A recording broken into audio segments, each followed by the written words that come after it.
ও দুনিয়ার গোলাম, আল্লাহ তাখাফু ওয়ালা তাহজানু ওয়া আবশিরু বিল জান্নাহ। ও গোলাম, তুমি ভয় পেও না, ভয় পেও না। আল্লাহ তাআলা প্রদত্ত আমরা তোমার কাছে অবতীর্ণ হয়েছি, অতএব আজকে তোমার কোনো ভয় নেই, আজকে তোমার কোনো টেনশন নেই, আজকে তোমার কোনো হতাশা নেই। তুমি ওয়া আবশিরু বিল জান্নাহ, এমন জান্নাতের সুসংবাদ গ্রহণ করো যেই জান্নাতের প্রতিশ্রুতি দিয়েছেন স্বয়ং আল্লাহ। বলেন কে দিয়েছেন? একটু আওয়াজ করে বলেন কে দিয়েছেন? ওই আল্লাহ তাআলা প্রদত্ত ফেরেশতারা আসার পরে যখন আমাদের সামনে আমাদের শিয়রে বসে বসে বলবে তোমার ভয় নাই, তোমার টেনশন নাই, তুমি জান্নাতের সুসংবাদ নাও, বলেন তো এই সময় ভালো লাগবে না খারাপ লাগবে? দুনিয়ার জমিনে তাম সময়টা যদি আমার কষ্টেও কাটে, এরপরেও যদি আমার মৃত্যুর সময় ফেরেশতা শিয়রে এসে বসে বলে তোমার ভয় নাই, তোমার টেনশন নাই, আল্লাহ তৈরি জান্নাতে যাওয়ার সুসংবাদ গ্রহণ করো, বলেন তো দুর্গাপুরের মানুষ আমাদের ভালো লাগবে না খারাপ লাগবে? সবাই বলেন ভালো লাগবে না খারাপ লাগবে? ভালো লাগবে। আল্লাহ রাব্বুল আলামিন এইবার সুন্দরভাবে তিনি জানিয়ে দিলেন, দুনিয়ার গোলাম, তোমার কাছে যখন ফেরেশতা আসবে আর ওই বান্দা যদি দুইটা কর্মসূচি মেনে নিয়ে থাকে, আল্লাহকে রব বলে মেনে নেয়, এই কথার উপরে যদি ইস্তেকামত থাকে, ফেরেশতাকে প্রশ্ন করবে, ও ফেরেশতা, তুমি যে আমার জান কবজ করতে এসেছো এর দলিল কি? বলেন আল্লাহু আকবার। লাহু ওয়া মান ইউদ্লিলহু ফালা হাদিয়া লাহু নাশহাদু আল্লা ইলাহা ইল্লাল্লাহু ওয়াহদাহু লা শারীকা লাহু ونشهد أن سيدنا وسندنا وحبيبنا وطبيبنا وأرواحنا ومولانا محمدا عبده ورسوله الذي أرسله بالحق بشيرا ونذيرا وداعيا إلى الله بإذنه وسراجا وقمرا منيرا فقد قال الله تعالى في كلامه المجيد وفي فرقانه الحميد أعوذ بالله من الشيطان الرجيم بسم الله الرحمن الرحيم إن الذين قالوا ربنا الله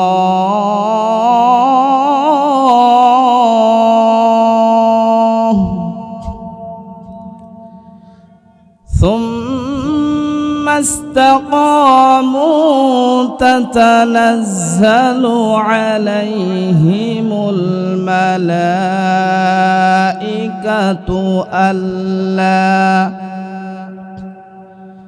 ألا تخافوا ولا تحزنوا وأبشروا بالجنة التي كنتم توعدون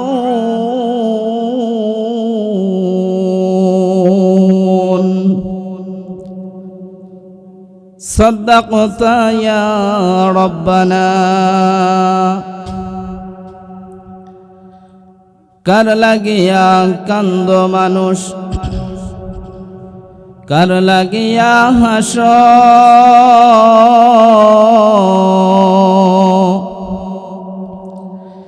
কার লাগিয়া কান্দ মানুষ কার লাগিয়া হাস যে তোমারে করলো সৃজন তারেই ভুলে আসো। এই পৃথিবীর মালিক যিনি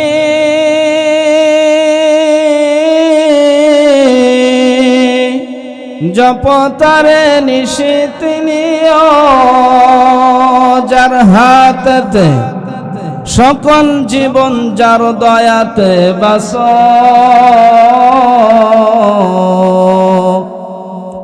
কারলা গিয়া কান্দ মানুষ, কারলা গিয়া হাসো। কালিমালা ইলাহা ইল্লাল্লাহ। যার দিলে আছে আমার আল্লাহর ভয়, আল্লাহ আল্লাহ সব সময়। যার দিলে আছে আমার আল্লাহর ভয়, আল্লাহ আল্লাহ সব সময়। আহার নিদ্রা ভালো লাগে না, এই দুনিয়া ভালো লাগে না, ভালো লাগে শুধু ইল্লাল্লাহ, লা ইলাহা ইল্লাল্লাহ, লা ইলাহা ইল্লাল্লাহ। জোরে জোরে লা ইলাহা ইল্লাল্লাহ, লা ইলাহা ইল্লাল্লাহ। সুবহানাল্লাহ আলহামদুলিল্লাহ, লা ইলাহা ইল্লাল্লাহ। সুবহানাল্লাহ আলহামদুলিল্লাহ, লা ইলাহা ইল্লাল্লাহ, লা ইলাহা ইল্লাল্লাহু মুহাম্মাদুর রাসূলুল্লাহ সাল্লাল্লাহু আলাইহি ওয়াসাল্লাম। ঐতিহ্যবাহী নাটোর জেলার গুরুদাসপুর থানার অন্তর্গত দুর্গাপুর আল জামিয়াতুল ইসলামিয়া দারুল উলুম বালক ও বালিকা হাফেজিয়া মাদ্রাসার উন্নতি কল্পে ঐতিহাসিক ওয়াজ ও দোয়া মাহফিল আজ 6 ফেব্রুয়ারি 2026 খ্রিস্টাব্দ, 23 মাঘ 1432 বঙ্গাব্দ, 18 শাবান 1447 হিজরি। বিশেষ দিনে বিশেষ গুরুত্বপূর্ণ স্থানে আল্লাহ রাব্বুল আলামিনের জাকিরিন শাকিরিন মুহিব্বিন মুতাআল্লিকিন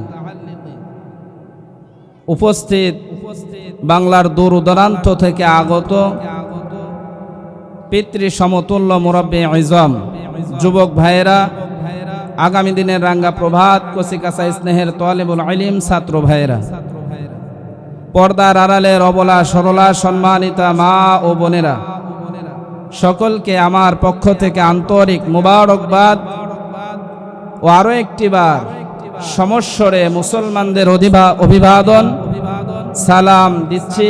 একটু আওয়াজ দিয়ে কণ্ঠে কণ্ঠ মিলিয়ে সিংহের ন্যায় সালামের উত্তর দিলে খুশি হবেন আল্লাহ। বলেন খুশি হবে কে? আল্লাহ। আসসালামু আলাইকুম ওয়া রাহমাতুল্লাহ।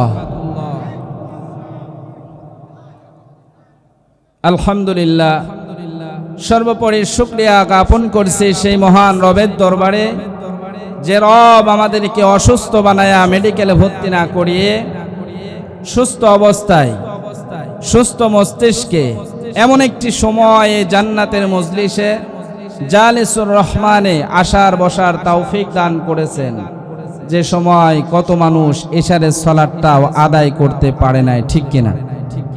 কত মানুষ এই সময় অসুস্থ অবস্থায় হসপিটালের বেডে শুয়ে শুয়ে একটু সুস্থ হওয়ার স্বার্থে একটু বেঁচে থাকার লড়াই করে যাচ্ছে।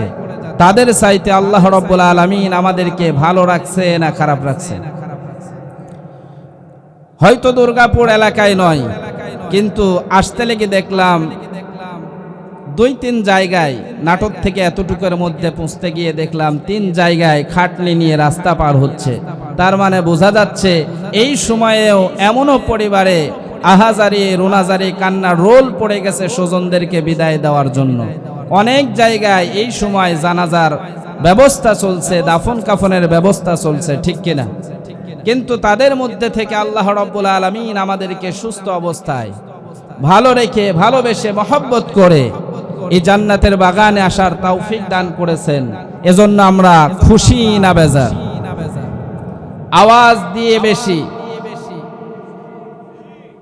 আওয়াজ করে বলেন, খুশি না বেজার? যদি হয়ে থাকেন খুশি, আওয়াজ দিয়ে বেশি উঁচু করে কাল্লা একবার বলেন না আলহামদুলিল্লাহ। লাখো কোটি দরুদ বর্ষিত হোক ইমামুল আম্বিয়া খাতামুন নাবিয়্যিন রাহমাতুল লিল আলামিন জনাবে মুহাম্মদুর রাসূলুল্লাহ। আমরা সকলেই পড়ছি সাল্লাল্লাহু আলাইহি ওয়াসাল্লাম। সম্মানিত হাজিরিন, আজকের এই এলাকার মধ্যে এই দ্বীনি প্রতিষ্ঠান আল জামিয়াতুল ইসলামিয়া দারুল উলুম বালক ও বালিকা হাফেজিয়া মাদ্রাসার উদ্যোগে আয়োজন করাতে আপনারা খুশি না বেজার? এই প্রতিষ্ঠান থাকুক, এরকম জান্নাতের বাগান সাজানো হোক, চান না চান না? চাই যারা যারা দুটি হাত দেখতে চায়। লিল্লাহে তাকবীর, লিল্লাহে তাকবীর।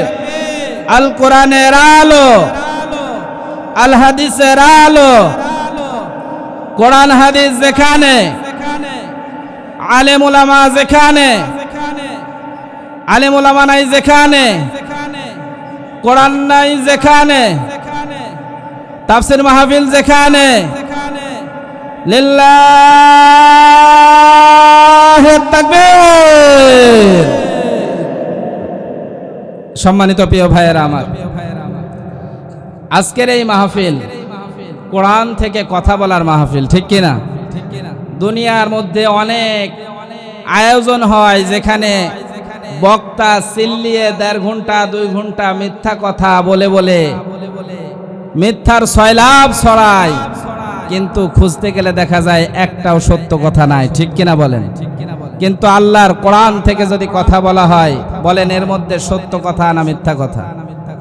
সবাই আওয়াজ করে বলেন, সত্য না মিথ্যা? এই কোরআনের কথা মিথ্যা না সত্য?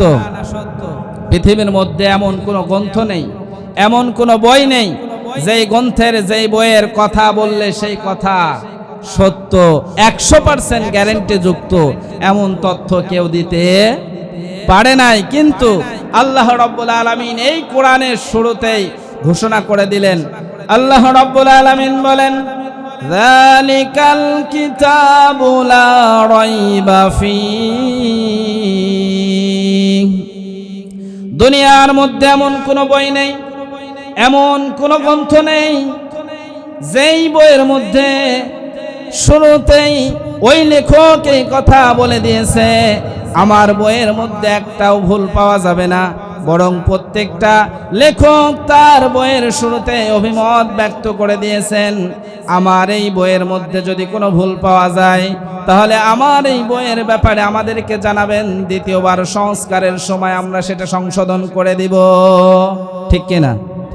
কিন্তু আল্লাহ রাব্বুল আলামিন বললেন, দুনিয়ার গোলাম, এমন একটা গ্রন্থ তোমাদের কাছে দিয়ে আমি আল্লাহ পাঠিয়ে দিলাম, যেই গ্রন্থের মধ্যে যালিকাল কিতাবু লা রাইবা ফীহ, সন্দেহ তো দূরের কথা, সন্দেহের বিন্দু মাত্র এই কিতাবের মধ্যে আছে নাকি? সবাই বলেন আছে। তাহলে এই কিতাব থেকে যদি কথা বলি, কথা শোনা যাবে? সবাই বলেন শোনা যাবে? আল্লাহ রাব্বুল আলামিন এই কিতাবের ব্যাপারে বললেন, ওয়ানাজ্জালনা আলাইকাল কিতাবা তিবয়ানাল লিকুল্লি শাই। দুনিয়ার গোলামেরা, এই কোরআনের ব্যাপারে যদি এই কোরআনকে প্রশ্ন করো, কোরআন তোমার মধ্যে কি পাওয়া যায়, তোমার মধ্যে কি পুরা জীবনের সব ঘটনা পাওয়া যায়? কোরআন উত্তর দিয়ে দেয়, ওয়ানাজ্জালনা আলাইকাল কিতাবা তিবয়ানাল লিকুল্লি শাই। আমি এমন একটা গ্রন্থ আল্লাহ রাব্বুল আলামিনের পক্ষ থেকে প্রেরিত হয়েছি, নাজিল হয়েছি, অবতীর্ণ হয়েছি। আমার মধ্যে কোনো বান্দা বান্দি যদি রান্নাঘর থেকে শুরু করে সংসদ ভবন পর্যন্ত যদি সকল বিষয়ে তথ্য আমি কোরআনের কাছে যদি প্রশ্ন করে, আমি কোরআন উত্তর দিয়ে দিই। বলেন সুবহানাল্লাহ। তাহলে বলেন, এই কোরআন থেকে আমি অল্প কিছু সময় যদি কথা বলি, শোনা যাবে? সবাই বলেন শুনবেন না ভাগবেন? থাকবেন না ভাগবেন? সম্মানিত ভাইয়ের আমার, আসুন আমি কোরআনুল কারীমের একটি গুরুত্বপূর্ণ আয়াত তেলাওয়াত করেছি। দুনিয়ার মধ্যে এই তো আর কিছুদিন পরে তারাবি আসতেছেন, খতম তারাবি, কি বলেন ঠিক কিনা? যেই মসজিদগুলোতে খতম তারাবি হয় ওই মসজিদগুলোর হাফেজ সাহেবেরা খুব সুন্দরভাবে সুমধুর কণ্ঠে তেলাওয়াত করে নামাজ পড়ান, কিন্তু ওই তেলাওয়াতকৃত আয়াতগুলো শুনতে বড়ই মধুর লাগে, কিন্তু এই তেলাওয়াত দিয়ে যখন ইমাম সাহেব ব্যাখ্যা বিশ্লেষণ করে তখন অনেক মানুষ আমরা এমন আছি ব্যাখ্যা শুনতে ভালো লাগে। সবাই বলেন ঠিক কিনা? কারণ এই কোরআনের মধ্যে চুরির বিচারের ব্যবস্থা আছে, এই কোরআনের মধ্যে দুর্নীতির কথা আছে, এই কোরআনের মধ্যে ডাকাতির কথা আছে, এই কোরআনের মধ্যে সুদের কথা আছে, এই কোরআনের মধ্যে ঘুষের কথা আছে, এই কোরআনের মধ্যে সকল বিষয়ের দুর্নীতির ব্যবস্থার কথা এই কোরআনে আছে না নাই? যদি এই কোরআন যদি চোরের বিরুদ্ধে বলে চোর নারাজ হয়ে যায়, দুর্নীতিবাজের বিরুদ্ধে বললে দুর্নীতিবাজের মুখ কালো হয়ে যায়, এই কোরআন দিয়ে যদি কোনো ঘুষখোরের বিরুদ্ধে বলা হয় ঘুষখোরের মুখ বেজার হয়ে যায়, এই কোরআন দিয়ে যদি কোনো সুদখোরের বিরুদ্ধে বলা হয় সুদখোরের মন মেজাজ আর ঠিক থাকে না, মনে হয় হুজুর যা বলতেছে আমাকেই বলতেছে, ঠিক কিনা ভাই? এজন্য এই কোরআন দিয়ে তেলাওয়াত করলে বড়ই ভালো লাগে, কিন্তু এই কোরআনের ব্যাখ্যা বিশ্লেষণ তাফসীর করলে যদি হুজুরের উপরে আপনার রাগ হয়, কোরআনের উপরে যদি আপনার রাগ হয়, যদি ওই আয়াতের উপরে যদি আপনার রাগ হয়, বুঝতে হবে আপনার ঈমানে ভেজাল আছে, ঠিক কিনা বলেন? কারণ যেমনই ভাবে ইলিশ মাছ, বেগুন, চিংড়ি মাছ খাইলে কিছু মানুষ আছে দেখবেন অ্যালার্জি, খাওজানি শুরু হয়, হয় কি হয় না? সবাই বলেন।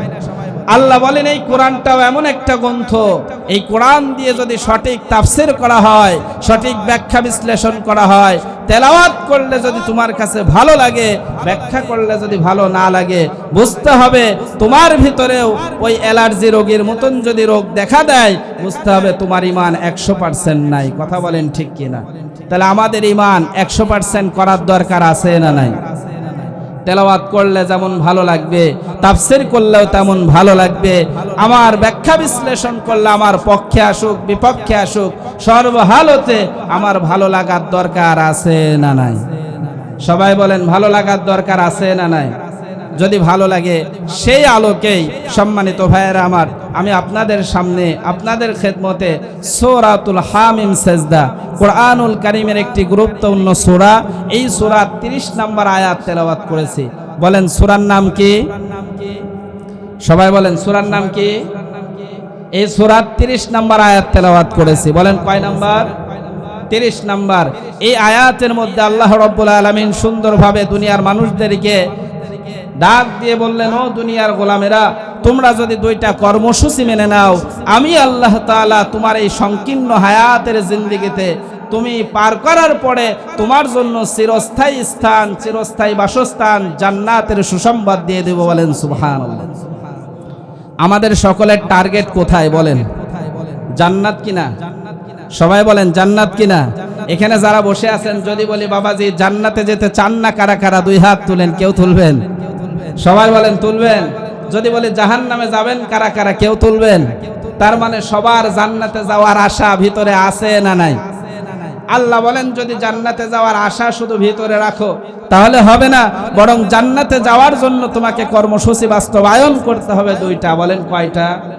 একটু আওয়াজ করে বলেন কয়টা? দুইটা কর্মসূচি।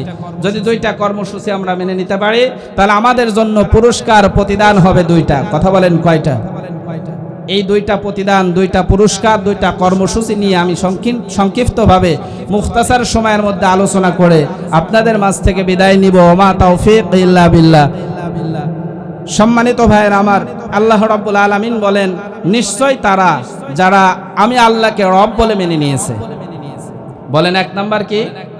আল্লাহকে রব বলে মেনে নিয়েছে এবং এই কথার উপরে অটল অবিচল থেকেছে। যদি থাকতে পারে আল্লাহ বলেন তাদের ভয় নাই, টেনশন নাই, পেরেশানি নাই, হতাশা নাই, তাদের জন্য জান্নাতের সুসংবাদ। কোন জান্নাত? যে জান্নাতের প্রতিশ্রুতি আল্লাহ দিয়েছেন। বলেন সুবহানাল্লাহ। দুনিয়ার মধ্যে মাখলুক হিসেবে, মানব হিসেবে একজন মানুষ আর একজন মানুষকে বিভিন্ন জিনিসের প্রতিশ্রুতি দেয়, কিন্তু ওই প্রতিশ্রুতি ওয়াদা কিন্তু ঠিক রাখে না, ঠিক কিনা বলেন? এই যে আইছে আর কয়েকদিন পরে যেই নির্বাচনকে সামনে রেখে আমাদের সামনে অনেক কিছুর প্রতিশ্রুতি পাওয়া যাবে, কিন্তু দেখা যাবে যে সেটা বাস্তবায়ন কত পার্সেন্ট হবে ওই আল্লাহ জানে, ঠিক কিনা বলেন? এজন্য সম্মানিত ভাইয়েরা, দুনিয়ার মানুষের প্রতিশ্রুতি নয়, বরং আল্লাহ যেই প্রতিশ্রুতি দিয়েছেন আমরা সেই প্রতিশ্রুতি নিজের জীবনে বাস্তবায়ন করার নিয়াতে এখানে আলোচনা শুনবো, মানার চেষ্টা করব, বলেন ইনশাআল্লাহ। সম্মানিত ভাইয়েরা আমার, একান্ত আপনজনের আমার, আল্লাহ রাব্বুল আলামিন তার কোরআনে হাকিমের মধ্যে জানিয়ে দিলেন, ইন্নাল্লাযীনা ক্বালু রাব্বুনাল্লাহ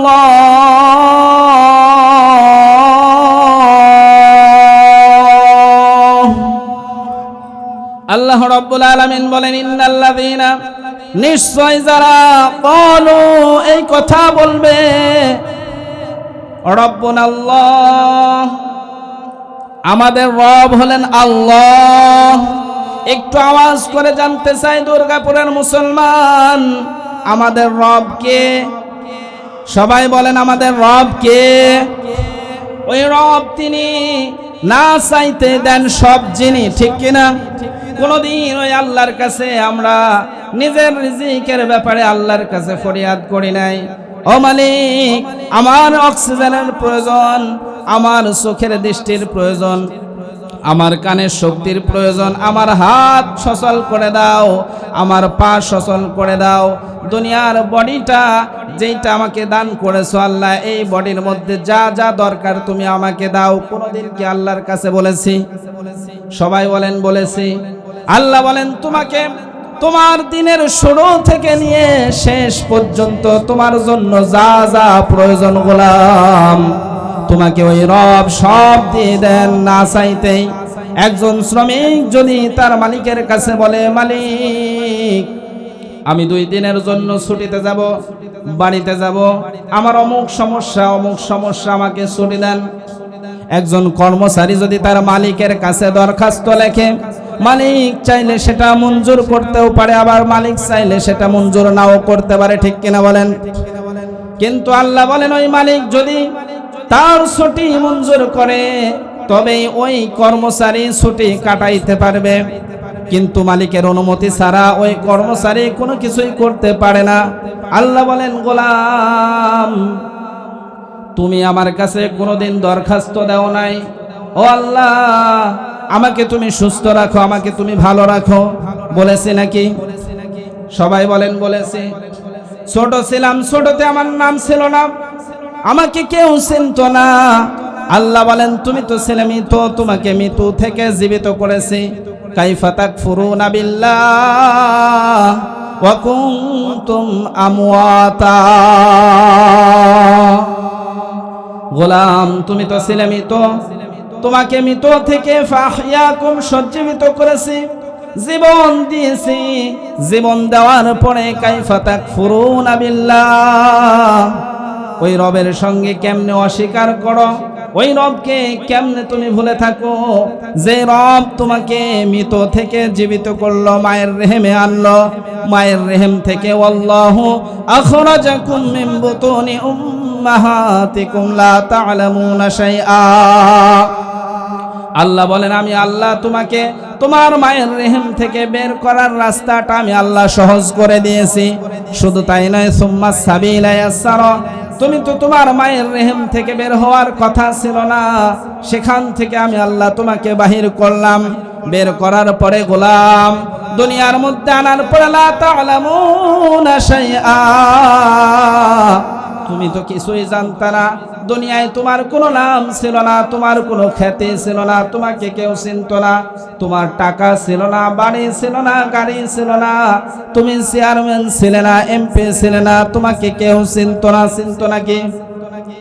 সবাই বলেন চিনত নাকি? আল্লাহ বলেন, গোলাম দুনিয়ার কেউ তোমাকে চিনত না। যেই মা তুমি যদি না কান্নাকাটি করতা, তোমার দুধ লাগবে, তোমার খাবার লাগবে, ওই মা কিন্তু টের পেত না। আমি আল্লাহ যদি চাইতাম তোমার মাকে বুঝতে না দিয়ে তোমাকে ওই ছোট অবস্থায় না খাইয়া মৃত্যু দিতে পারতেন কি পারতেন না? আল্লাহ বলেন আমি আল্লাহ ছোট অবস্থায় তোমাকে কান্না করার মাধ্যমে তোমার মায়ের থেকে দুধ নিয়ে এলাম। তোমার মাকে 2 বছর পর্যন্ত তোমাকে দুধ পান করার আদেশ করলাম। 2 বছর পর্যন্ত তোমাকে দুধ পান করাইলো। ও গোলাম, এখন তুমি বড় হওয়ার পরে ওই রবকে কিভাবে ভুলে যাও, যে রব তোমাকে তোমার দুনিয়ার জমিন পরিচিত হওয়ার জন্য, চিনার জন্য যা যা দরকার সব দিয়েছে, ঠিক কিনা বলেন?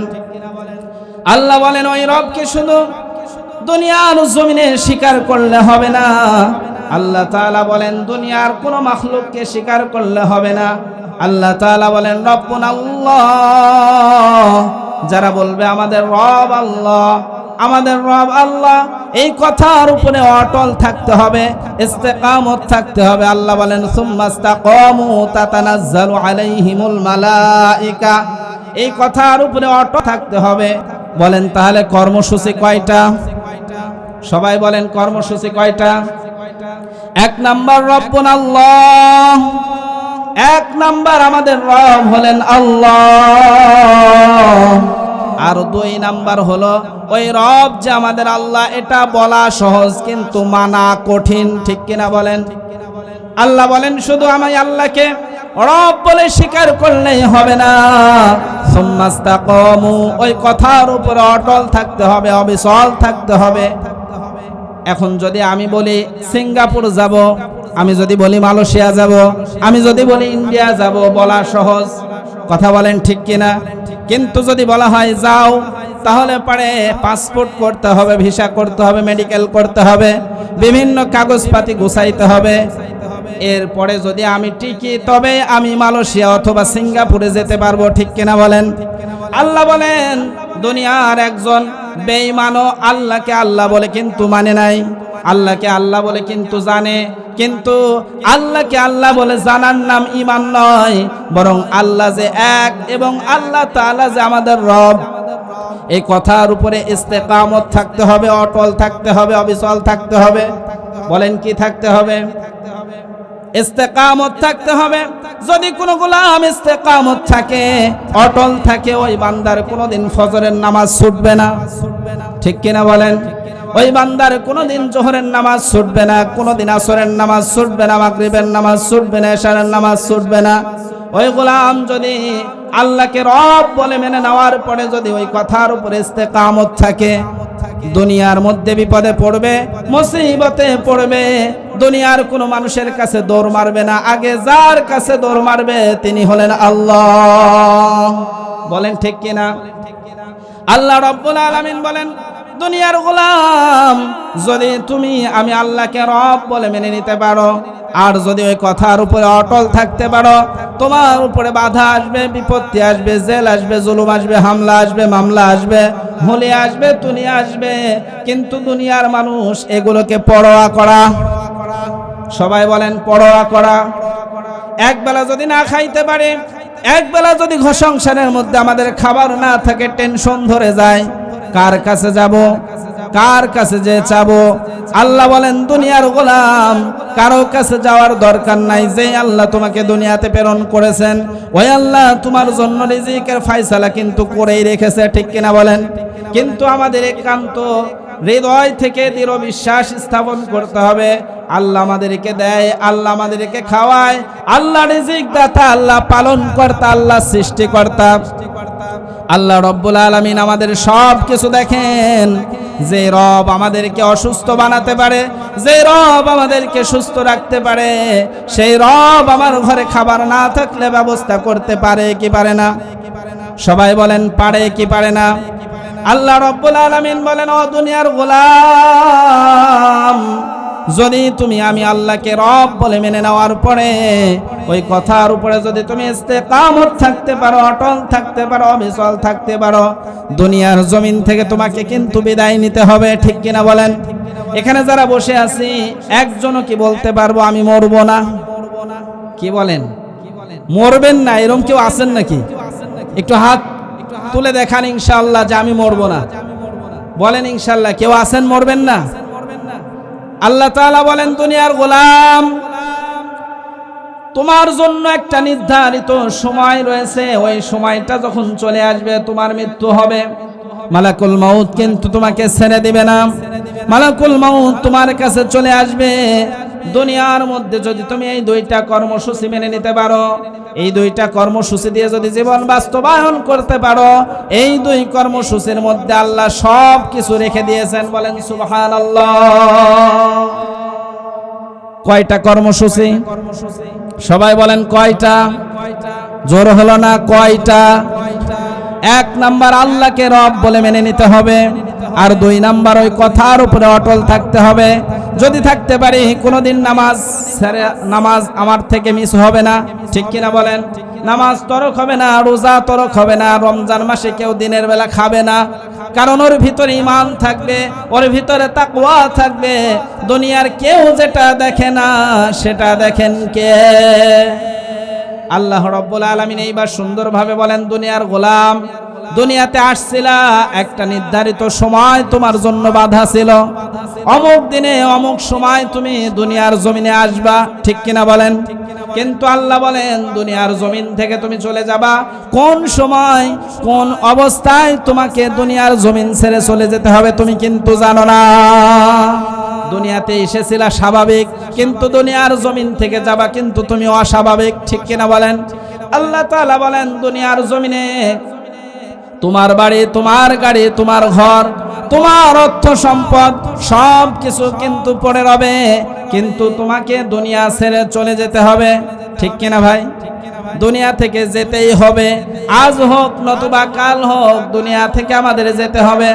আল্লাহ বলেন গোলাম যদি এই দুইটা কর্মসূচি তোমরা নিজেদের জীবনে বাস্তবায়ন করতে পারো, আল্লাহ তাআলা বলেন যখন মরণের সময় হয়ে যাবে, মালাকুল মাউত যখন চলে আসবে, মালাকুল মাউত আসার সঙ্গে সঙ্গে আল্লাহ রাব্বুল আলামিন সুন্দরভাবে তিনি জানিয়ে দিলেন, ও দুনিয়ার গোলাম ওই সময় যখন মালাকুল মাউত আসবে, আল্লাহ বলেন তাতানাজ্জালু আলাইহিমুল মালাইকা, ওই সময় আমি আল্লাহ তাআলা আসমান থেকে ফেরেশতা নাজিল করব, অবতীর্ণ করব তোমার কাছে। বলেন সুবহানাল্লাহ। কি নাজিল করবেন? ফেরেশতা নাজিল করবেন। ফেরেশতা আসার পরে আমার আপনার শিওরে বসে যাবে। আল্লাহ তাআলা প্রদত্ত ঘোষণা এবার ফেরেশতা আমাদেরকে শোনাবেন, ও দুনিয়ার গোলাম আল্লাহ তাখাফু ওয়ালা তাহজানু ওয়া আবশিরু বিল জান্নাহ। ও গোলাম তুমি ভয় পেও না, ভয় পেও না, আল্লাহ তাআলা প্রদত্ত আমরা তোমার কাছে অবতীর্ণ হয়েছি, অতএব আজকে তোমার কোনো ভয় নেই, আজকে তোমার কোনো টেনশন নেই, আজকে তোমার কোনো হতাশা নেই। তুমি ওয়া আবশিরু বিল জান্নাহ, এমন জান্নাতের সুসংবাদ গ্রহণ করো যেই জান্নাতের প্রতিশ্রুতি দিয়েছেন স্বয়ং আল্লাহ। বলেন কে দিয়েছেন? একটু আওয়াজ করে বলেন কে দিয়েছেন? ওই আল্লাহ তাআলা প্রদত্ত ফেরেশতারা আসার পরে যখন আমাদের সামনে আমাদের শিওরে বসে বসে বলবে তোমার ভয় নাই, তোমার টেনশন নাই, তুমি জান্নাতের সুসংবাদ নাও, বলেন তো ওই সময় ভালো লাগবে না খারাপ লাগবে? দুনিয়ার জমিনে তাম সময়টা যদি আমার কষ্টেও কাটে, এরপরেও যদি আমার মৃত্যুর সময় ফেরেশতা শিওরে এসে বসে বলে তোমার ভয় নাই, তোমার টেনশন নাই, আল্লাহর তৈরি জান্নাতে যাওয়ার সুসংবাদ গ্রহণ করো, বলেন তো দুর্গাপুরের মানুষ আমাদের ভালো লাগবে না খারাপ লাগবে? সবাই বলেন ভালো লাগবে না খারাপ লাগবে? ভালো লাগবে। আল্লাহ রাব্বুল আলামিন এইবার সুন্দরভাবে তিনি জানিয়ে দিলেন দুনিয়ার গোলাম তোমার কাছে যখন ফেরেশতা আসবে, আর ওই বান্দা যদি দুইটা কর্মসূচি মেনে নিয়ে থাকে, আল্লাহকে রব বলে মেনে নেয়, এই কথার উপরে যদি ইস্তেকামত থাকে, ফেরেশতাকে প্রশ্ন করবে, ও ফেরেশতা তুমি যে আমার জান কবজ করতে এসেছো এর দলিল কি? বলেন আল্লাহু আকবার। ফেরেশতাকে যখন এই কথা প্রশ্ন করবে, ও ফেরেশতা দুনিয়ার জমিনে তো একজন পুলিশ যদি আমাকে অ্যারেস্ট করতে আসে, তাহলে অ্যারেস্ট ওয়ারেন্ট নোটিশ আমার বাড়িতে আগে আসে, ঠিক কিনা বলেন? তাহলে তুমি যে আমার জান কবজ করতে এসেছো, আমাকে যে নিয়ে যেতে এসেছো, তোমার পক্ষ থেকে কি কাগজ এনেছো, কি নোটিশ এনেছো।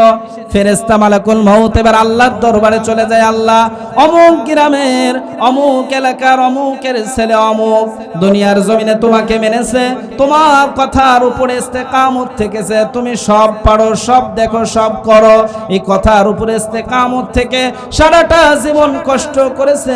আল্লাহ গো, আজকে মৃত্যুর সময় আমাকে ফেরেশতা হিসেবে তার জান কবজ করার নোটিশ চাই। বলেন সুবহানাল্লাহ। কি চাই? সবাই বলেন কি চাই? নোটিশ চাই। পুলিশ ধরতে আসলে নোটিশ দেওয়ার দরকার আছে না নাই? এখন আর নোটিশ লাগে না, ঠিক কিনা বলেন? থানাতে ধরে নিয়ে যাওয়ার পরে যত ধরনের মামলা আছে সবগুলো দিয়ে দেয়। দুর্গাপুরে মনে হয় দেয় নাই, সবাই বলেন দেয় নাই। গুরুদাসপুরে মনে হয় দেয় নাই। সম্মানিত ভাইয়েরা আমার, নোটিশ ছাড়া যদি পুলিশ এসে ধরে নিয়ে যায় বুঝতে হবে এটা একটা কিয়ামতের আলামত, ঠিক কিনা বলেন? কারণ আইন লঙ্ঘন করে আপনাকে ধরে নিয়ে যাওয়ার পরে আইন বাস্তবায়ন হচ্ছে। আল্লাহ বলেন ফেরেশতা যখন তোমার কাছে আসবে, ফেরেশতা আসার পরে ইমানদার বান্দা বলবে, আল্লাহ ও ফেরেশতা, আমার যে জানটা নিয়ে যাওয়ার জন্য এসেছো, আমাকে কাগজ দাও, দলিল দাও, তুমি যে আল্লাহর পক্ষ থেকে এসেছো। ফেরেশতা আল্লাহর কাছে গিয়ে বলবে, আল্লাহ অমুক গ্রামের অমুকের ছেলে অমুক তোমার বান্দা আমার কাছ থেকে নোটিশ চাই, আমি তার কাছে কি নোটিশ দিব? আল্লাহ বলেন যাও যাও, একটা জান্নাতের রেশমি কাপড় বিসমিল্লাহির রহমানির রহিম লেখা এক টুকরা কাপড় নিয়ে তার কাছে হাজির হয়ে যাও। গোলাম যখন ওই কাপড়টা দেখতে দেরি হবে, ওই গোলাম তার রূহটা বের হতে দেরি করবে না। বলেন সুবহানাল্লাহ। একজন ঈমানওয়ালা বান্দা, তার সামনে যখন ওই রেশমি রুমালটা আনা হবে, তাতে বিসমিল্লাহির রহমানির রহিম যখন লেখা দেখবে, ঈমানদারের রূহটা এমন ভাবে বের হবে, ওই ঈমানদারের কোনো কষ্টই হবে না। সুবহানাল্লাহ বলেন।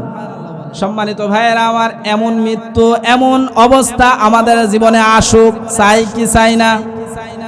কিন্তু শুধু চাইলে হবে না, আল্লাহকে যখন রব বলে মেনে নেবেন, আল্লাহকে রব বলে মানার পরে কথার উপরে যখন ইস্তেকামত থাকবেন, তখন আল্লাহ প্রদত্ত পরীক্ষা আসবে। বলেন কি আসবে? সবাই আওয়াজ করে বলেন কি আসবে? পরীক্ষা দিতে রাজি আছেন না নাই? আল্লাহ তাআলা সুন্দরভাবে কালামে হাকিমের সূরাতুল বাকারার মধ্যে সেই পরীক্ষার কথা উল্লেখ করে দিলেন। আল্লাহ রাব্বুল আলামিন বলেন, وَلَنَبْلُوَنَّكُمْ بِشَيْءٍ مِّنَ الْخَوْفِ وَالْجُوعِ وَنَقْصٍ مِّنَ الْأَمْوَالِ وَالْأَنفُسِ وَالثَّمَرَاتِ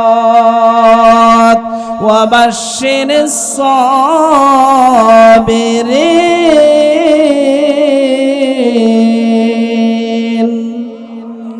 আল্লাহ রাব্বুল আলামিন বলেন, ওয়ালানাবলুওয়ান্নাকুম, তোমাদেরকে পরীক্ষা নেওয়া হবে। কি দিয়ে পরীক্ষা নেওয়া হবে? মিনাল খাউফ, ভয় দিয়ে। বলেন কি দিয়ে? একটু আওয়াজ করে বলেন কি দিয়ে? ভয় দিয়ে পরীক্ষা নেওয়া হবে।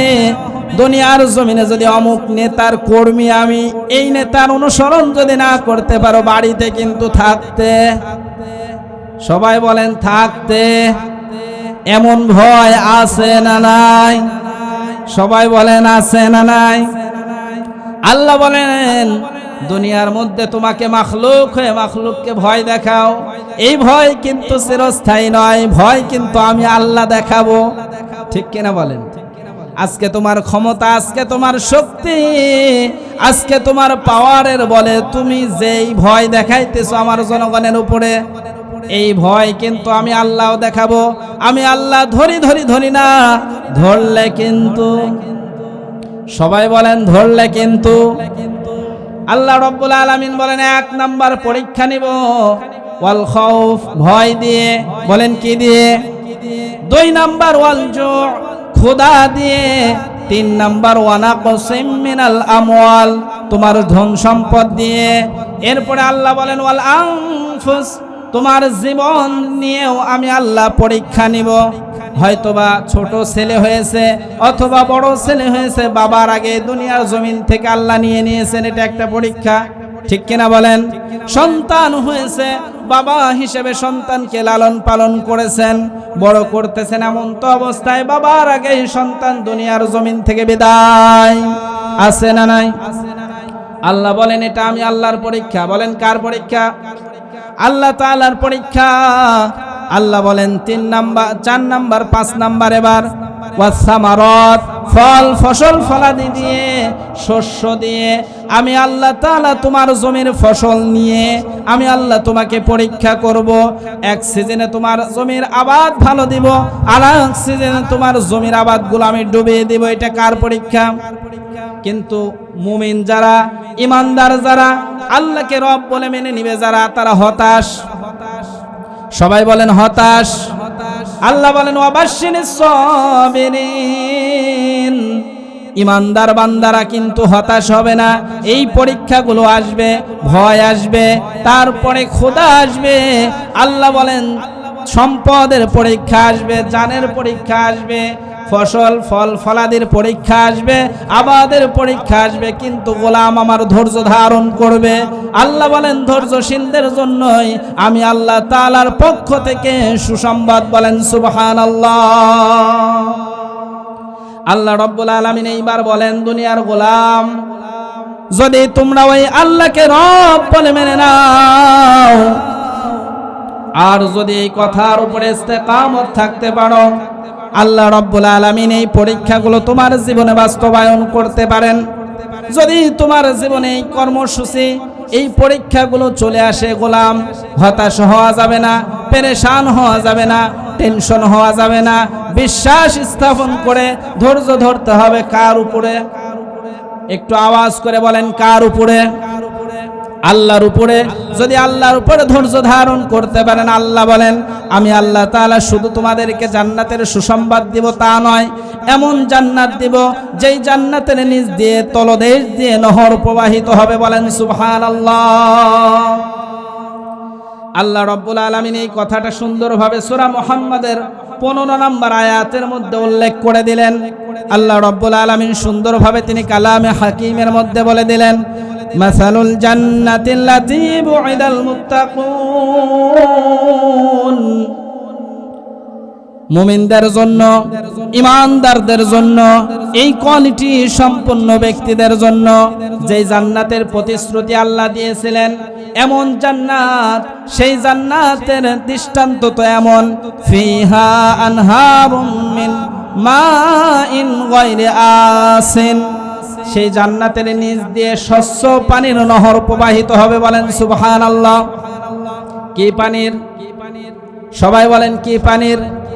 অনেক বাড়ির টিউবওয়েলের পানি আছে, পানি কিন্তু আমরা খাইতে পারি না। কথা বলেন ঠিক কিনা? আল্লাহ বলেন এমন একটা নহর প্রবাহিত করব, যেই পানিটা হবে স্বচ্ছ পানি। বলেন কি পানি? আল্লাহ রাব্বুল আলামিন দ্বিতীয় নম্বরে বলেন ওয়া আনহারুম মিন লাবানিন লাম ইয়াতাগায়্যারু তা'আমুহু। 2 নাম্বার আমি আল্লাহ তাআলা দুনিয়ার জমিনে অভাবে ছিলা, দুনিয়ার জমিনে দিন এনেছো, দিন খেয়েছো, কিন্তু হালালের উপরে থেকেছো, কোনোদিন হারামের দিকে তাকাও নাই, হারাম উপার্জন করো নাই, এক বেলা 1 পোয়া দুধ কিনে খাবা সেই অর্থ তুমি পাও নাই। কিন্তু গোলাম, দুনিয়ার জমিন থেকে যাওয়ার পরে আমি আল্লাহ তোমার জন্য এমন জান্নাত রেডি করে রেখেছি, যেই জান্নাতের নিচ দিয়ে আমি আল্লাহ তাআলা একটা দুধের নহর প্রবাহিত করে দিয়েছি। বলেন সুবহানাল্লাহ। আল্লাহ রাব্বুল আলামিন এইবার 3 নম্বরে বলেন ওয়া আনহারুম মিন খামরিল লাযযাতিন লিশারিবিন। দুনিয়ার মধ্যে আমি আল্লাহ শরাবকে হারাম করেছিলাম, ঠিক কিনা বলেন?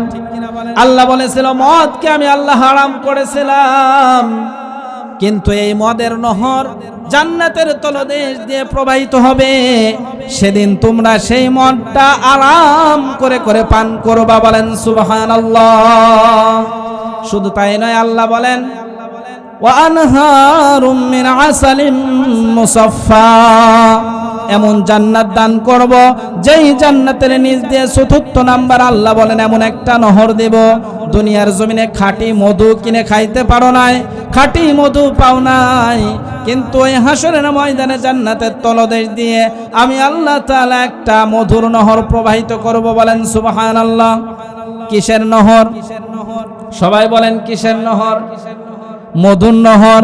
তাহলে এক নাম্বার আল্লাহ বললেন স্বচ্ছ পানির নহর, দুই নম্বরে আল্লাহ বললেন মধুর দুধের নহর, তিন নম্বরে আল্লাহ বললেন শরাবের নহর, চার নম্বরে আল্লাহ বললেন মধুর নহর। এই চারটা দেওয়ার পরে আল্লাহ বলেন দুনিয়ার মধ্যে অনেক সময় হালালের উপরে চলতে গিয়ে গোলাম ফল ফলাদি কিনে খেতে পারো নাই, আপেল আঙ্গুর মালটা অনেক দোকানে দেখেছো কিন্তু তোমার টাকা হয় নাই। অনেক ব্যক্তি আছেন শুধু তাকিয়ে তাকিয়ে দোকানের দিকে দেখে কিন্তু কেনার মতন সামর্থ্য তার পকেটে। সবাই বলেন তার পকেটে। এমন মানুষ আল্লাহ রাখছে না রাখে নাই? সবাই বলেন এমন দরিদ্র মানুষ আছে না নাই? আল্লাহ রাব্বুল আলামিন বলেন দুনিয়ার জমিনে কষ্ট করেছো, ধৈর্য ধরেছো, ওয়ালাহুম ফিহা মিন কুল্লি সামারাত, আজকে আমি আল্লাহ তাআলা জান্নাতের মধ্যে তোমার জন্য অসংখ্য অগণিত ফল ফলাদের ব্যবস্থা আমি আল্লাহ তোমার জন্য করে দিয়েছি। বলেন সুবহানাল্লাহ। আল্লাহ রাব্বুল আলামিন এইবার সুন্দরভাবে তিনি জানিয়ে দিলেন এই কোয়ালিটিগুলো, এই গুণগুলো, এই প্রতিদানগুলো আমি আল্লাহ দেয়া প্রতিশ্রুতি অনুযায়ী আমি আল্লাহকে যারা রব বলে মেনে নেবে, আমি আল্লাহকে রব বলে মানার পরে যারা এই কথার উপরে ইস্তেকামত থাকবে তাদের জন্য। বলেন কাদের জন্য? আল্লাহকে রব বলে মেনে নিতে হবে। আল্লাহকে রব বলে যারা মানবে, গোপনে গুনাহ করবে না, বিড়ি খাবে না, সিগারেট খাবে না, চুরি করবে না, অন্যের অন্যায় করে অন্যের জমির আইল ঠেলবে না। ঠিক কিনা বলেন? সম্মানিত ভাইয়েরা আমার, তাহলে কর্মসূচি কয়টা? সবাই বলেন কর্মসূচি কয়টা? দুইটা। এই দুই কর্মসূচিকে কেন্দ্র করে সব আল্লাহ তাআলার প্রদত্ত নিয়ামতগুলো ভোগ করবে যারা এই কর্মসূচি মেনে নেবে তারা। বলেন সুবহানাল্লাহ। কিন্তু এই কর্মসূচি মানতে গেলে পরীক্ষা আসবে, বিপদ আসবে, মুসিবত আসবে। এই সময় আমাদের ধৈর্য ধারণ করতে হবে। সম্মানিত ভাইয়েরা আমার, ঈমানের উপরে অটল থাকতে গেলে, অবিচল থাকতে গেলে পরীক্ষা আসবে। যুগে যুগে পরীক্ষা এসেছে, আমাদের সময়ও পরীক্ষা আসবে। আম্বিয়া আলাইহিস সালামের উপরে পরীক্ষা এসেছে, নবীজির উপরে পরীক্ষা এসেছে, সাহাবীদের উপরে পরীক্ষা এসেছে। আল্লাহর রাসূলের সাহাবীরা বলেছেন মাতা নাসরুল্লাহ, ইয়া রাসূলুল্লাহ কোন সময় আল্লাহর পক্ষ থেকে সাহায্য আসবে? কোন সময় সাহায্য আসবে?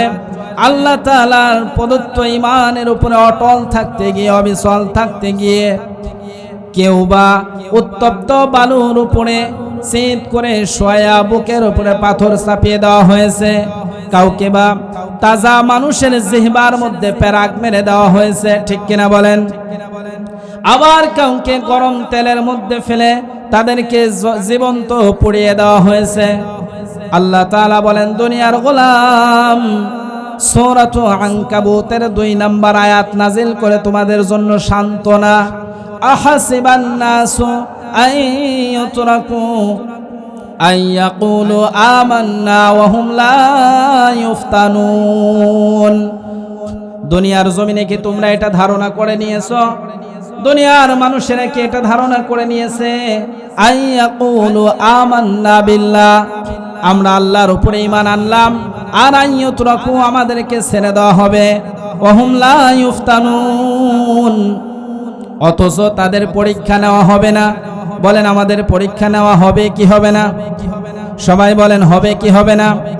আল্লাহ রাব্বুল আলামিন বলেন ওয়ালাকাদ ফাতান্নাল্লাযীনা মিন ক্বাবলিহিম ফালায়া'লামান্নাল্লাহুল্লাযীনা সাদাকু ওয়ালায়া'লামান্নাল কাযিবিন।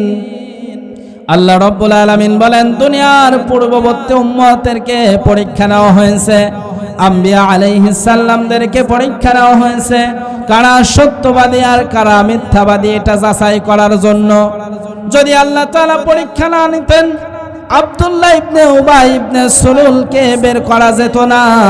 আল্লাহ তাআলা যদি পরীক্ষা না নিতেন বর্তমান সময় ফজর আর ইশার ওয়াক্তের মুসল্লিদের আর বাকি এক ওয়াক্ত নামাজ পড়ে না, শুধু ঈদের মুসল্লিদের যাচাই করা কিন্তু যেত। সবাই বলেন যেত। আল্লাহ তাআলা বলেন ফজরের ওয়াক্তে যেই না ব্যক্তি নামাজ আদায় করে দিন শুরু করে, ইশারের ওয়াক্তে যেই বান্দা নামাজ আদায় করে রাত্রি ঘুমাইতে যায় ওই বান্দার নামটা ইমানদারদের খাতায় লেখা হয়ে যায়। বলেন সুবহানাল্লাহ। আর যেই গোলাম ফজরেও নাই, এশাতেও নাই, জোহরেও নাই, আসরেও নাই, মাগরিবেও নাই, বলেন তো ওই বান্দা আর যারা 5 ওয়াক্ত নামাজ পড়ে এরা দুই দলকে সমান? সবাই বলেন সমান। আল্লাহ বলেন মুনাফিক ব্যক্তি চেনার উপায় হলো তারা ফজরে আসলেও এশায় আসবে না, এশায় আসলেও ফজরে আসবে না। আল্লাহ তাআলা বলেন এই মুনাফিক মার্কা মুসলমান আর সত্যবাদী মুসলমান চেনার জন্য আমি আল্লাহ তোমাদেরকে এই শীতের রাত্রিতে ঠান্ডা পানি দিয়ে ওযু করে সালাত আদায়ের জন্য ফজরের ওয়াক্ত দিয়েছি। শীতের রাত্রিতে ঠান্ডা পানি দিয়ে ওযু করে সালাত আদায় করার জন্য ইশারের ওয়াক্ত দিয়েছি। কথা বলেন ঠিক কিনা? আল্লাহ বলেন এই ওয়াক্তগুলোতে নামাজ আদায় করবে যারা প্রকৃত ঈমানদার হবে তারা, নামাজ পড়বে না যারা প্রকৃত মুনাফিক হবে তারা। ঠিক কিনা বলেন? আল্লাহ রাব্বুল আলামিন বলেন দুনিয়ার গোলাম তোমাদের মধ্যে কারা সত্যবাদী আর কারা মিথ্যাবাদী যাচাই বাছাই করার জন্য আমি আল্লাহ তাআলা পরীক্ষার ব্যবস্থা করে দিয়েছি। এই পরীক্ষা নেওয়ার জন্য আমি আল্লাহ সিস্টেম চালু করে দিয়েছি। এই পরীক্ষার মধ্যে কেউ বা নিজের জীবন বিলিয়ে দিয়েছে কিন্তু ঈমান ছাড়তে রাজি হয় নাই। কথা বলেন ঠিক কিনা? দুনিয়ার জমিনে জীবন দিব, জান দিব, সম্পদ দিব, কিন্তু আল্লাহ প্রদত্ত দেয়া ঈমান আমি ছাড়তে রাজি নয়। ঠিক কিনা বলেন? ঈমানের দাম দুনিয়ার মধ্যে 1 লাখ, 2 লাখ, 5 লাখ, 3 কোটি, 5 কোটি টাকা নাকি? সবাই বলেন 5 কোটি, 10 কোটি, বিলিয়ন, ট্রিলিয়ন সব অর্থ সম্পদ দিয়ে যদি আপনাকে ঈমানটা ক্রয় করে নি, এই টাকাটা দিয়ে একদিন কিন্তু আপনার সব শেষ হয়ে যাবে। ঠিক কিনা বলেন? কিন্তু আল্লাহ বলেন এই টাকা শেষ হয়ে যাবে কিন্তু তুমি যদি ঈমান নামক দৌলত তোমার ভিতরে রাখতে পারো, এই ঈমানের বদৌলতে তোমাকে চিরস্থায়ী বাসস্থান জান্নাত দিয়ে দেব। বলেন সুবহানাল্লাহ। তাহলে আমাদেরকে রব বলে মেনে নিতে হবে কাকে? আল্লাহকে। আল্লাহ তাআলা আমাদের জন্য ঈমানের পরীক্ষা রেখেছেন। আল্লাহ তাআলা প্রদত্ত একজন পয়গম্বর দুনিয়ার জমিনে এসেছিলেন, নাম তার মূসা আলাইহিস সালাম। মূসা পয়গম্বরকে দেখে দেখে যিনি ঈমান এনেছেন তিনি হলেন ফেরাউনের পালক পুত্র, ফেরাউনের পালক মেয়ে মাআশেতা। বলেন নাম কি? মাআশেতা। এই মাআশেতা মূসা আলাইহিস সালাম কালিমুল্লাহর দাওয়াত পাওয়া, দাওয়াত নিয়ে দাওয়াত গ্রহণ করে কালিমা পড়ে মূসা আলাইহিস সালামকে দেখে তিনি ঈমান আনয়ন করেছেন। ঈমান আনার পরে মূসা আলাইহিস সালামের কাছ থেকে যখন তিনি ঈমান আনলেন, ঈমান আনার পরে মাআশেতা যখন ফেরাউনের পালক মেয়ের যখন চুল হাসরাইতেছেন, চুল হাসরাইতে হাসরাইতে সিননিটা পড়ে গেছে। সিননি পড়ে যাওয়ার সঙ্গে সঙ্গে এইবার সুন্দরভাবে মাআশেতা বললেন বিসমিল্লাহির রহমানির রহিম। ফেরাউনের পালক নিয়ে এইবার বলতেছেন কার নাম তুমি নিলা, কোন রবের নাম উচ্চারণ করলা? মাআশেতা ডাক দিয়ে বলে দুনিয়ার কোনো মানুষের রবের গোলামি করতে আমি রাজি নই, দুনিয়ার কোনো মাখলুকের নাম আমি উচ্চারণ করি নাই, আমি এমন একজন রবের নাম উচ্চারণ করেছি যিনি আমার রব, তোমার রব, তোমার বাবার রব। বলেন সুবহানাল্লাহ। তা এইবার সুন্দরভাবে তিনি যখন বলে ফেললেন আমি এমন একজন রবের নাম উচ্চারণ করেছে তিনি রব্বুন আল্লাহ, এবং সুম্মাস্তাকামু, আমি সেই কথার উপরে অটল অবিচল থাকব। মা সে তার কাছ থেকে তার মেয়েটা দৌড় দিয়ে এসে বাবা ফেরাউনের কাছে নালিশ দেয়, বাবা গো, তোমার কাছে থেকে তোমার খেয়ে তোমার গুণগান না করে সে যেন কোন একজন রবের নাম কয়, যিনি নাকি তোমারও রব আমারও রব, মা সে তার রব। এইবার মা সে তাকে ডাকা হলো, সময় স্বল্প সম্মানিত ভাইয়েরা আমার। এইবার মা সে তাকে ডাক দিয়ে বলা হলো, ও মা সে তা তুমি কার নাম নাও? তিনি মা সে তা এবার উত্তর দেয়, রব্বুস সামাওয়াতি ওয়াল আরদ, আমি এমন একজন রবের নাম উচ্চারণ করেছি যিনি আসমানের রব জমিনের রব। বলেন সুবহানাল্লাহ। সম্মানিত ভাইয়েরা আমার, যখন এই কথাগুলো তিনি উল্লেখ করলেন, এইবার ফেরাউন সুন্দরভাবে মাআশেতার জন্য শাস্তির ব্যবস্থা করলেন। ও মাআশেতা, আনা রব্বুকুমুল আ'লা, আমাকে কি তোমার বড় রব মনে হয় না? মাআশেতা উচ্চারণ করে, না না না, আমি মূসা আলাইহিস সালামকে দেখে মূসা আলাইহিস সালামের রবের উপরে ঈমান আনয়ন করেছি, অতএব তুমি ফেরাউন আমার মতো একজন মানুষ, তোমাকে দেখে তোমার গোলামি করা আমার দ্বারা এটা সম্ভব নয়, বরং তোমাকে সৃষ্টি করেছেন যিনি, আমাকে সৃষ্টি করেছেন যিনি, সেই রব আল্লাহর উপরে আমি অটল আর অবিচল থাকতে চাই। সম্মানিত ভাইয়েরা আমার, এইবার ফেরাউন দেখলো বেচারা, এইবার মাআশেতার কোনোভাবে ঈমান ফেরানো যায় না, ঈমান তো ঘোরানো যায় না, কি করা যায় কি করা যায়? প্রজাদের উপরে হুকুম জারি করলেন, যাও যাও তাড়াতাড়ি যাও, তেলের কড়াই নিয়ে আসো। তেলের কড়াইয়ের মধ্যে যখন আমরা 20 মিনিট তেল গরম করার পরে জিলাপি হোক মাছ হোক দিয়ে ভাজি, কম হয় না বেশি হয়? সবাই বলেন, কম হয় না বেশি হয়? বেশি হয়। এইবার মাআশেতা সুন্দরভাবে তিনি দাঁড়িয়ে আছেন, আর ফেরাউন সুন্দরভাবে একটা বড় কড়াই আনলেন, কড়াইয়ের মধ্যে তেল ঢেলে দিলেন। তেল ঢেলে দেওয়ার পরে এইবার মূসা আলাইহিস সালামের ঈমান আনা ঈমানদার ব্যক্তি হলেন মাআশেতা।